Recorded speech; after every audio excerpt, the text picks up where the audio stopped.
Amen.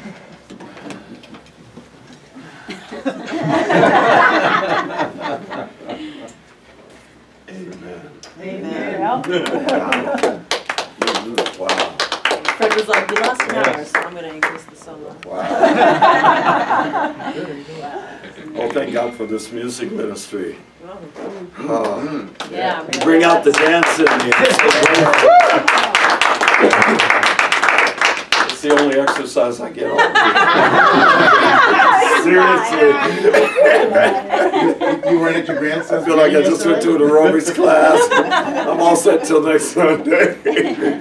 Oh, thank you so much. I am so grateful for unity in the city. I just have to tell you,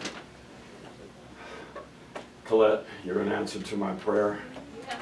When I went to the retreat with Unity of New York and Connecticut a few weeks ago, I got close to a couple of women there, and we've been periodically connecting with one another. And Timothy came into my room at some point last night, and I had just finished a connection with these two women, and I said to him, what they're coming into my life has made me more fully aware of is the void that I've been feeling for the absence in my life of you and Dr. Carol.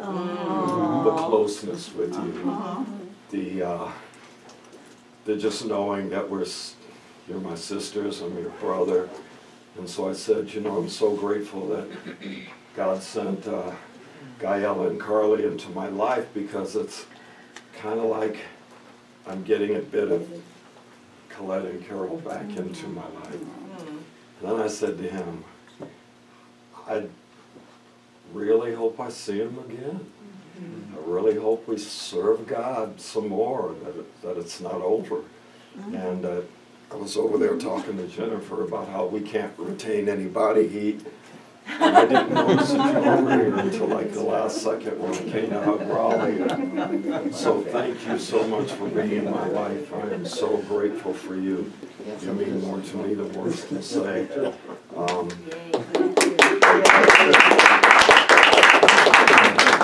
of the last survivors of my blood family, of my immediate blood family. There's only me and my sister. All the rest are gone. All of my close cousins and aunts and uncles are gone. I have one cousin and one uncle who are still breathing, but they're not breathing with me. They think I'm lost because I'm in unity and not in the Church of God in Christ. Yeah, so recently we've gotten to a place where my uncle, he's shunning me, and I was in that church, so I know that shunning was a big part of it. If someone seems to be lost, you break contact. And he broke contact with me because he saw on somewhere I had posted, I believe maybe on my Facebook a couple of years ago, I posted a 5-minute video talking about my life, and it was telling that I had been molested by a number of people in the church that I was raised in, and that the strength of God in me has done something marvelous with that hurt and turned it into a power that I have. And my uncle, he just couldn't understand why I would tell my story. And to him it was putting a dark spot on the church and all of that. So these days it's my spiritual brothers and sisters, it's my spiritual aunts and uncles, it's my spiritual family. That's the family I'm left with. And it makes my spiritual brothers and sisters so much more precious to me. When you were just a part of this greater group of aunts and uncles and cousins and brothers and sisters, you were precious to me, but you were lost in the crowd of all of that abundance of family. And now that it's not that way anymore, you're just so precious to me. I'm just so grateful. And I'm so grateful that you applaud me for telling my story. Yes. Last time I was here, I was reminding us that we are not our biology and that we are not our autobiography. I was so grateful for one of our brothers who said our stories are important. And so I wanted you to know that if I didn't say they're important, they are important. And they are not you. My story is important. And it's not me. It's my experience. And I think that our stories are most important when they are stories of how we got over, what we have overcome. And so if I, in my childhood, experienced my experience, which was not fun, and it was scary, and it made me pee in the bed, and it made me develop a capacity to see and hear like animals see and hear, because my survival was at stake. I had to be aware of who was around me and feel what their intentions were. But I don't tell my story ever to say, woe is me, and look what happened to me. I tell it as a testimony to God's almighty power to resurrect us from the dead. God's almighty power to bring us out of the darkness and into the marvelous light time and time and time again. When I first met Johnny Earl, he was in a 12-step program, and I would hear him talk about which of the 12-step meetings worked for him and which didn't. And he identified 6 or 7 different meeting spots very near where we lived, and I wondered, why don't you go to these places? Why do you go clear across town?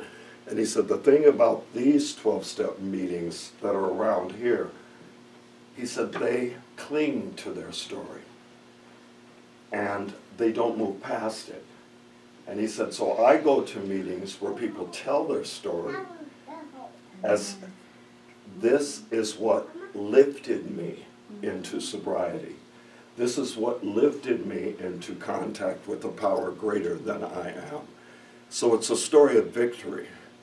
I'm really grateful that I can actually go to God and thank God for my life, just as it has been.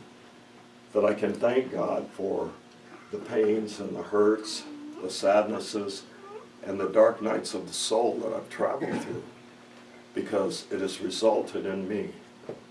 I told the church in New York last week, one of the most powerful things I ever did was that I went deep into a meditation process, and I visited the self I used to be at 7 years old.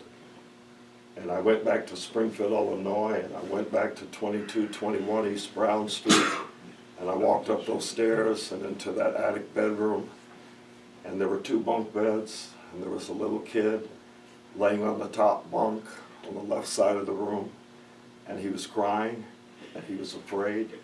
He had peed the bed again because his dreams were always of being chased, and he couldn't get away from the bad guy who always got him. And so there he was in a pea-soaked bed, knowing that as soon as Mom and Dad woke up, he was going to get it, knowing that the terror he was in was something he couldn't speak about. He thought that his speaking about it would cost his parents their lives. He had been told that, and he believed that. And I realized that that little boy, me at 7, was always wanting to be rescued. He was always hoping someone would come along to save him. He had been taught about Jesus, so he expected that one day Jesus would come and carry him away from the life he was living.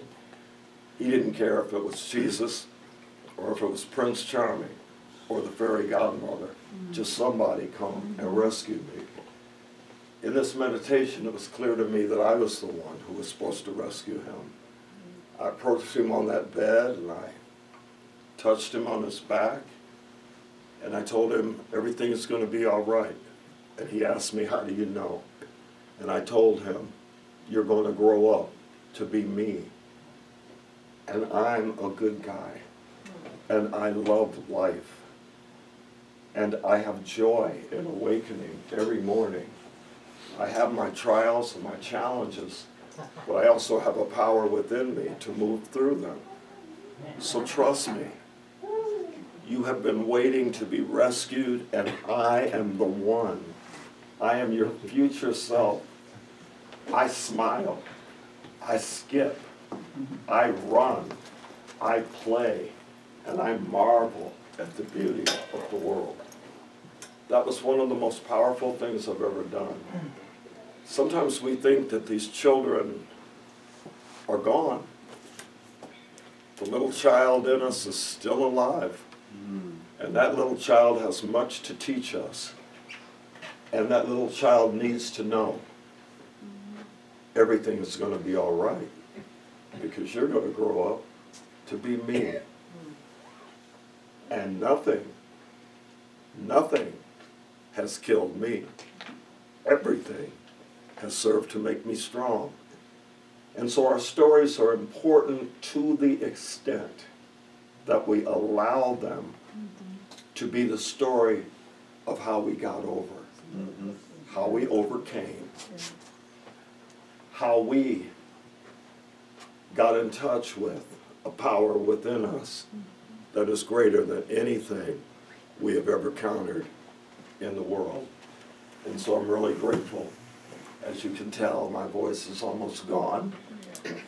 And you might have guessed from the last time I was here that I was at my grandson's basketball game. They got into the championship. They did not win their game yesterday, but let me tell you, they are a team of primarily 4th and 5th graders, and the team they played against in their championship game was a team of all but one 6th grader, and that team was amazing, amazing, and we still only lost by 2 points. Wow. We were down by 11 at some point, and then we tied, and then we got ahead by 2, and then near the end we lost by 2. But Timothy was telling my grandson and all the other players, you know you didn't lose, right? You know you got into the championship. You know you shined, right? 4th and 5th graders playing against 6th graders. Do you know how awesome that is? That you lost by 2 points. And I looked at Tim telling these kids that, and I was like, you know, that's who Jesus is. He's always just approaching us when we think we've lost a game. And he's telling us, you know you really didn't lose that game, right? You know how awesome you are?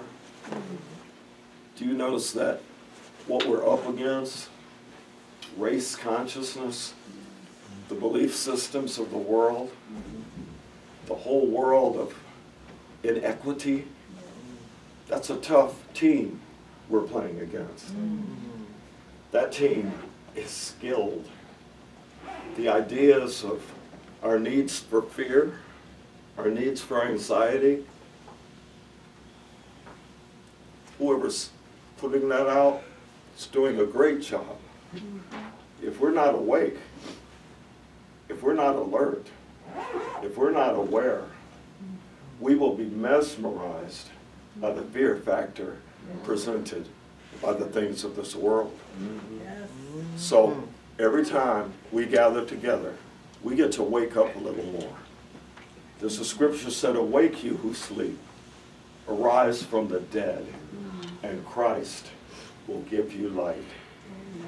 And so I'm filled with gratitude. I don't know what I'm going to be doing with my Saturday mornings for a while until lacrosse season gets here.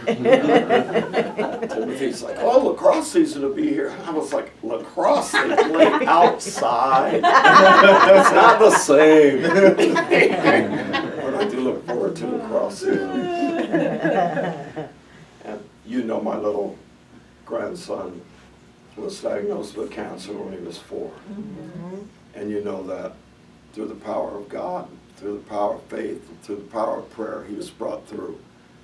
I think I told you once that there were times during his challenge with cancer that it really appeared like he was leaving us. It appeared that he was mostly gone and barely here. So to see him, he's the star of his team in this basketball league. He's the star of his team on his soccer league. He's the star of his team on his lacrosse league. I just want to tell you that so that I can go back a bit and tell you that during the period where it looked like he was slipping away, one of us gathered around him, said to him, Sabir, his name is Sabir. Sabir means patience. One of us gathered around him, said, Sabir, I just want you to know that I believe you're going to be okay. I believe you're going to be all right. And he barely opened his eyes and he said, I don't want to be okay. I don't want to be all right. I want to be great. Oh. He's got his wish. Yes. That little boy's great, not only on the sports fields and arenas, but his smile can knock you out. His goodness can make you aspire to be a better person. Sometimes I think an encounter with death can give us life, enough life to inspire life in those around us. If God had done but one thing for me, in the Hebrew language they say, Dayenu. Dayenu. If all God has done was one thing,